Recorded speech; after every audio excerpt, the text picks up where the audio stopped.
সংবিধানে যে নির্বাচন নাই সেই নির্বাচনে আপনারা কিভাবে অংশগ্রহণ করলেন? গণভোটের প্রস্তাব কিন্তু বিএনপির তরফ থেকে আসছিল, মেনে নেওয়ার পর গণভোটে গেছেন, এখান থেকে আপনি সরে যেতে পারবেন না। সবাই যখন সমঝোতার ভিত্তিতে যেটা মেনে নিবেন সেটা কিন্তু আপনি সরে আসার কোনো পথ নাই। আজকে হয়তো খুব কমফোর্টেবলি সবাই যাচ্ছে, কিন্তু মাথায় রাখতে হবে, একটা বিরুদ্ধ শক্তি যদি আসে, বিরোধী একটা শক্তি যদি কখনো ক্ষমতায় চলে আসে, কেউ ছাড়া পাবেন না, কেননা সংবিধানের মধ্যে কেউ নাই। বাংলাদেশের ইতিহাসে প্রশাসনকে ব্যবহার করে সবচেয়ে ক্ষমতাশালী সরকার যিনি হয়েছিলেন তিনি শেখ হাসিনা। শুধু রাষ্ট্রযন্ত্রের উপরে নির্ভর করে শেখ হাসিনা তো 15 বছর ছিল, সেরকম থাকার চেষ্টা করে, আমার কাছে মনে হয় সেটা খুব সহজ নয়। রাষ্ট্রদ্রোহী হিসেবে আপনারা চিহ্নিত হবেন। শুধুমাত্র যারা উপভোগ করবে ক্ষমতা তা না, যারা সহায়তা করবে তারাও ওইটার ভিতরে পড়বে। সুতরাং পরিস্থিতি কঠিন। আপনি আইনগত ভাবে সংবিধানে হাত দিতে পারবেন না, আপনি বেআইনি ভাবে ঢুকে বসে যেতে পারেন, চালাইতে পারেন। যেহেতু 2/3 মেজরিটি পেয়ে গেছে যে দলটা, তার কোনো কিছুর জন্য কারোর উপরে নির্ভর করতে হবে না, এবং কোনো কিছুর উপরে নির্ভর করতে না হলে ওনারা যা চান তাই করতে পারবেন, এবং যা চান তাই করতে পারবেন। এর ভিত্তিতে যা চান তাই করেন, তার পরিণতি আমরা অতীতে যেটা দেখছি ভালো কখনো হয়নি। এই সংস্কারগুলোতে ক্ষতি হয় কার? এখানে আপনাকে আগে যেতে হবে। এই সংস্কার হলে একটা আভ্যন্তরীণ ব্যাপার, এই সংস্কারের সাথে পৃথিবীর কোনো সম্পর্ক নাই, এটা আমার রাষ্ট্রের ব্যাপার। কিন্তু এই সংস্কার হলে দেশের কোনো ক্ষতি নাই, এই সংস্কার হলে সাধারণ জনগণের কোনো ক্ষতি নাই, এই সংস্কার হইলে বিরোধী দলের কোনো ক্ষতি নাই, এই সংস্কার হলে এখন আওয়ামী লীগ যারা আছে বাইরে তাদের কথা বলে লাভ নাই। ক্ষতি হবে কার? সংস্কার হলে একচ্ছত্র যে আধিপত্য ক্ষমতার, সংবিধানে যেভাবে ক্ষমতাটা যেভাবে আছে কক্ষিগত করা, সেইখান থেকে ক্ষমতাটা কক্ষিগত থাকবে না, পাওয়ারটা ভাগ হয়ে যাবে। প্রধানমন্ত্রী 2বারের বেশি হতে পারবেন না, একই ব্যক্তি প্রধানমন্ত্রী এবং দলনেতা এবং দলপ্রধান তিনটে একসাথে হতে পারবেন না। এই বিষয়গুলি সংস্কার আসে, আলটিমেটলি যে ক্ষতিগ্রস্ত হয় দল, দলের ব্যক্তিগণ।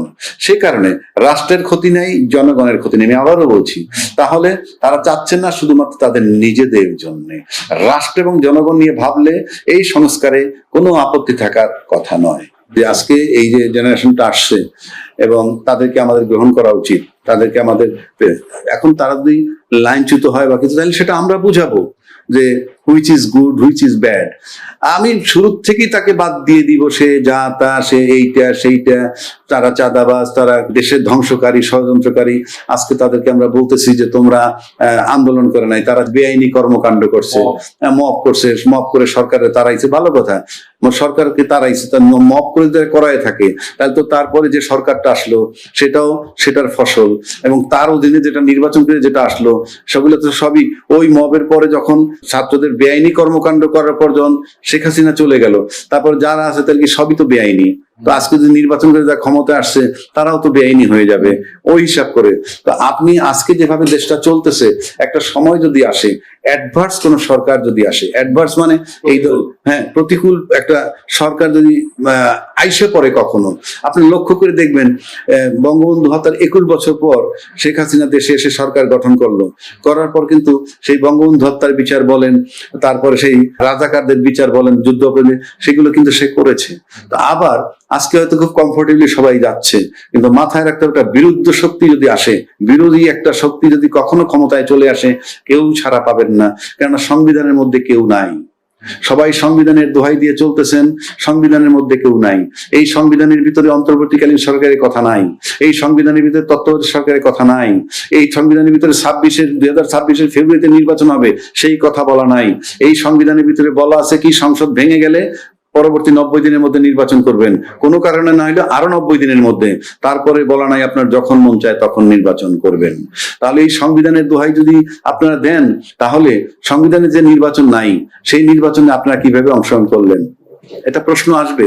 গণভোটের প্রস্তাব কিন্তু বিএনপির তরফ থেকে আসছিল। তারপরে একটা বিতর্ক হইল কি, যে নির্বাচনের আগে গণভোট, জামাতের দাবি ছিল, বিএনপি বলছিল নির্বাচন এবং গণভোট একই দিনে হবে। ফাইনালি নির্বাচন এবং গণভোট একই দিনে, এবং প্রেসিডেন্ট একটা আদেশ জারি করছে।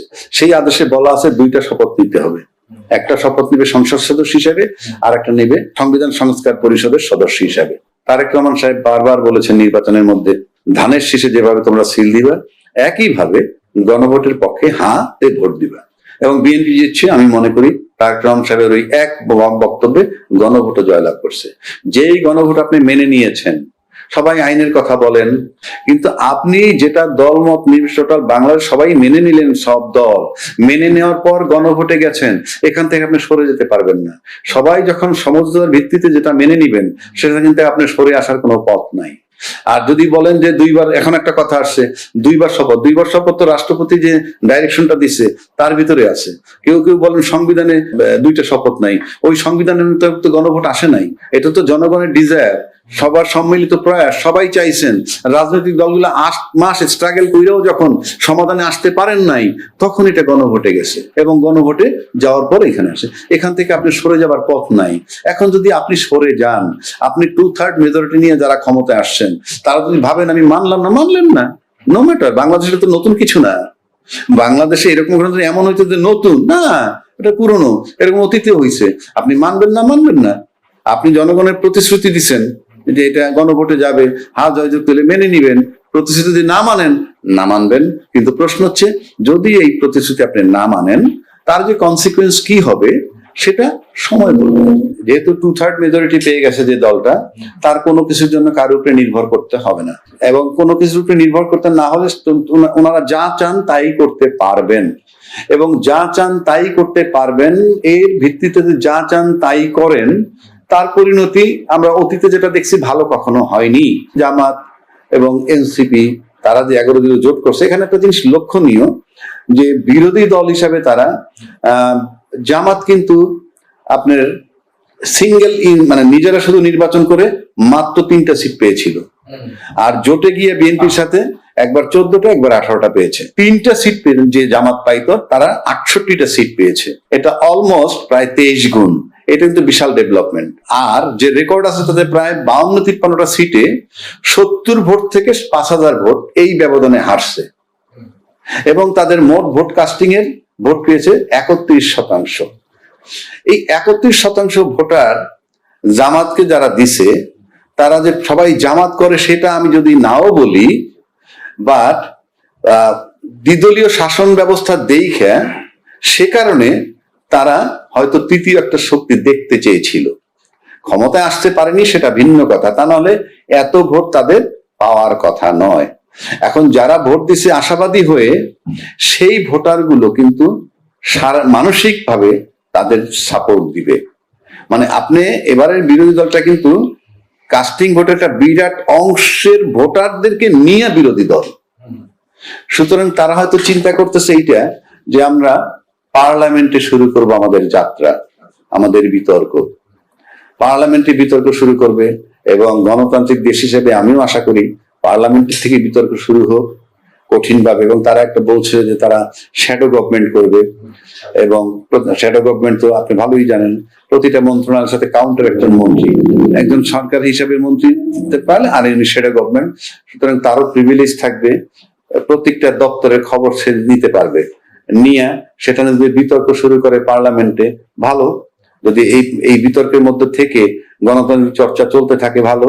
আর যদি 2/3 মেজরিটি পাওয়ার কারণে সবাইকে উপেক্ষা করে, আলটিমেটলি উপেক্ষা করতে থাকে, তাহলে তো আমরা অতীত সরকারের সাথে এদের কোনো পার্থক্য দেখব না যদি এটা করেন।